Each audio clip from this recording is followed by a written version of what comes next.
Hey there, welcome back to the channel. Today we're tackling a common problem that many of us have faced when working on our computers. The problem at hand is when you're trying to access certain files or folders on your system, but you're met with an error message saying that you don't have the necessary permissions to view or modify them. This can be frustrating, especially when you know you should have access to those files.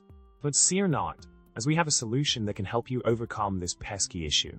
Let's dive into the solution for this access permission problem.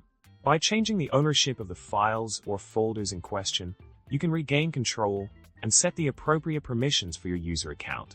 This involves accessing the properties of the file or folder, navigating to the Security tab, and editing the permissions to give yourself full control.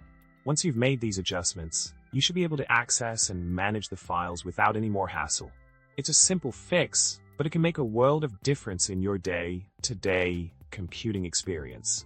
In summary, the key to resolving the access permission problem on your system lies in taking ownership of the files or folders causing the issue and adjusting the permissions accordingly.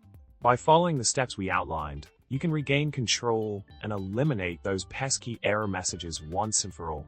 I hope you found this solution helpful. If you enjoyed this video, don't forget to subscribe for more tech tips. Give us a thumbs up and drop a comment below with your favorite computer quirk. Thanks for watching and happy computing.